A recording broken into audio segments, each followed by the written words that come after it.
안녕하십니까. 1월 14일 낮 김경국TV 시작하겠습니다. 윤석열 대통령에 대한 체포영장 2차 집행을 내일, 그러니까 15일로 계획했던 공수처가 기밀이 사전 누설되면서 또 집행 계획이 무산되는 것 아니냐, 이런 전망이 나오고 있습니다. 오늘 경찰이 비상계엄 특별수사단과 공수처 그리고 대통령 경호처가 만나는 3자 협의를 제안한 것도 이 같은 기밀 누출 때문이 아니겠느냐, 이런 추측이 나오고 있는 것입니다. 경찰이 대통령 영장 집행 관련 회의를 하자는 것이었는데 경찰이 느닷없이 회의를 제안할 뚜렷한 이유가 없었기 때문입니다. 경찰 특수단 관계자는 경호처에 대해서 안전하고 평화적인 영장 집행을 위한 협조를 요청했다, 이렇게 얘기했습니다. 회동 성과는 없었던 것으로 알려지고 있는데 강경 입장을 밝혀온 경찰이 회동을 제안했던 진짜 이유가 무엇일까요? 공수처와 경찰이 1000명 안팎의 수사관들을 동원하는 대대적인 작전을 통한 체포 계획을 세우고 있고, 또 경호처는 집행 저지를 공언하면서 충돌 우려가 고조된 데 따른 회동으로 보인다는 것이 공식적인 분석이지만 아무래도 속사정이 있지 않을까 싶습니다. 이미 대통령실은 제3의 장소에서 대통령의 조사 또는 방문 조사 등을 모두 검토할 수 있다, 이런 입장을 밝혔습니다. 경호처 입장에서는 이제 더 이상 물러날 곳은 없습니다. 그런 경호처 입장을 뻔히 알고 있는 경찰이 다시 협의를 요청했다는 것은 여러 가지로 일단 해석할 수 있을 것 같습니다. 우선 최후 통첩 성격일 수도 있습니다. 충돌했을 경우 책임 떠넘기기를 위한 자락 깔기라고나 할까요? 선전포고 비슷한 것인데 그렇게 강행하기에는 경찰도 부담이 너무 큽니다.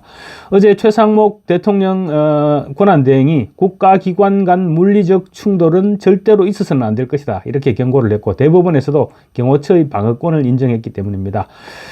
그런 상황에서 경찰이 1000명이 넘는 병력을 동원해서 체포영장 집행을 시도했다가 불상사라도 발생하면 그야말로 내란 상황으로도 연결될 수 있는 것입니다. 그래서 최후 통첩을 하기 위해서 만났다기보다는 오히려 어떤 식으로든 명분 있는 해법을 만들기 위해서 만났다고 보는 것이 더 적합한 추측이 아닐까 싶습니다.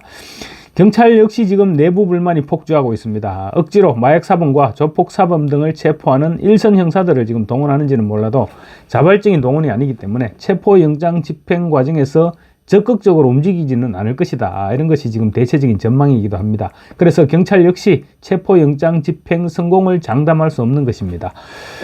특히 국수본이 경호처에 회동을 제안한 시점이 체포영장 집행 계획이 사전 유출된 직후인 것으로 알려진 것도 주목됩니다. 정보가 사전 누출됐다면 경찰 내부에서 누군가가 흘렸다는 얘기인데 그 말은 그만큼 경찰 내부에서도 불만이 폭주하고 있다는 것입니다. 영장 집행에 대한 적법성과 긴급성, 이런 부분들을 두고 경찰 수뇌부 사이에서도 입장이 엇갈리고 있다는 사실이 입증되고 있는 것입니다.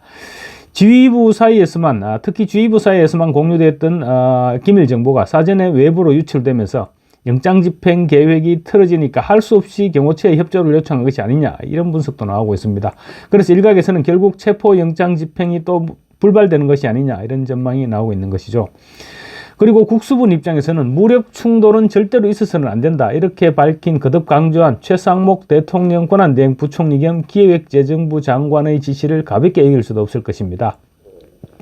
현 상황에서 경호처가 체포영장 집행에 협조를 하지 않으면 체포영장 집행 과정에서 국가기관 간 물리적 충돌을 비롯한 유혈 사태까지 벌어질 수도 있고, 그렇게 되면 경찰 수뇌부는 지시불이행 등에 따른 책임도 감수해야 됩니다. 경찰 수뇌부끼리만 공유했던 기밀 계획이 누출됐다는 것인데 그것은 수뇌부 중에서도 누군가가 체포영장 집행 계획을 사전 누출시킬 정도로 부담이 있었다, 이렇게 볼 수 있는 것이죠. 특히 지금 한남동 관저 주변에는 경찰 추산만으로도 지금 수천 명의 윤 대통령의 지지자들이 몰려서 체포 반대 시위를 하고 있습니다. 그리고 또 체포영장 집행 계획이 알려진 이상 이제 그 숫자는 수만 명으로 규모가 폭증할 것으로 볼 수 있습니다. 안전사고를 비롯한 불상사를 우려하지 않을 수 없게 되는데 집행 계획을 사전에 누출한 것은 이런 부분을 노렸다고 할 수도 있을 것입니다. 집회 인원이 폭증할 경우 불상사 때문에 체포영장 집행 계획을 수정할 수밖에 없지 않겠느냐, 이런 생각으로 기밀 계획을 누설했을 수 있다는 것이죠. 최상목 대행은 어제 오후 경찰청과 경호처에 각각 보낸 전자문서에서 체포영장 집행과 관련한 국가기관 간의 긴장이 고조되고 있다. 국가기관 간 충돌이 발생한다면 우리 헌정사에 씻을 수 없는 상처를 남기게 될 것이라고 했습니다. 그러면서 모든 법 집행은 평화적이고 절제된 방식으로 이루어져야 하는 만큼 관계기관 간에 폭력적 수단과 방법을 사용하는 일만큼 절대 없어야 한다. 관계기관장들은 질서 유지와 충돌 방지에 유념해달라고 거듭 지시를 했습니다. 국수본이 이번 경호처에 보낸 협조 공문은 전날 공수처가 국방부와 경호처에 보낸 협조 공문과 대비해서 한 발짝 물러선 입장인 것으로 지금 알려지고 있습니다. 공수처는 경호처에 보낸 협조 공문을 통해서 형사상 책임뿐만 아니라 민사상 불법 행위로 인한 손해배상 책임, 국가공무원법과 공무원연금법에 따른 공무원 자격 상실, 그리고 재임용 제한, 공무원 연금 수령 제한 등 각종 불이익이 있다는 협박성 내용을 담아서 청와대 경호처에 공문을 보냈던 것입니다. 국수본은 오늘 오전 총경급 회의를 열어서 체포작전을 재검토했는데 1급 기밀 정보인 체포영장 집행 날짜가 사전 유출된 것을 두고 국수본 내부의 사기 저하 그리고 동요 분위기도 감지되고 있다고 합니다. 어제 경찰 내부 블라인드망에 올라온 글을 통해서도 지적됐다시피 경찰은 공수처의 체포영장 집행 하청기관이 된 데 대한 자괴감도 상당한 것으로 지금 전해지고 있습니다.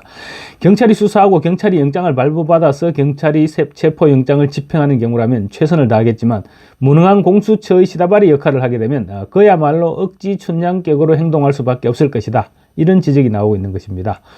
국수본 내부적으로는 체포영장 집행과 관련한 공수처의 오락가락하는 행보 때문에 체포영장 집행의 적법성이나 수사지휘권 등과 관련한 불만도 지금 상당한 것으로 전해지고 있습니다. 그래서 체포영장이 불발될 수도 있다. 이런 분석이 나오고 있는 것입니다. 한편 정진석 대통령 비서실장은 오늘 아침 대국민 호소문을 발표했는데 자유민주주의 공화국의 시민이라면 누구나 누릴 수 있는 자기 방어권을 대통령에게도 보장해달라 이렇게 호소를 했습니다. 정 실장은 공수처와 경찰, 국가수사본부가 공성정 채비를 끝내고 언제든 성벽을 허물고 한남동 관저에 고립되어 있는 윤석열 대통령에게 수갑을 채워서 끌고 나가려고 한다. 직무가 중지되었다고 해도 여전히 국가 원수이자 최고 헌법기관인 윤석열 대통령을 마치 남미의 마약 갱단 다루듯이 몰아붙이고 있다고 비난했습니다.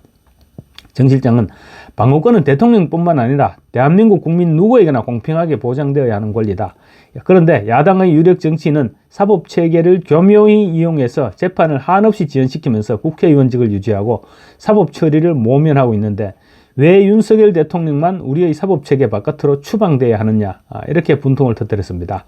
정 실장은 또 순순히 무릎을 꿇고 오라를 받으라 이런 식의 공수처의 폭압적인 위협에 대통령이 무릎을 꿇어야 하느냐, 공수처와 경찰의 목적이 정말 수사인지 아니면 대통령 망신주기인지 국민 여러분께서 판단해달라 이렇게 호소를 했습니다.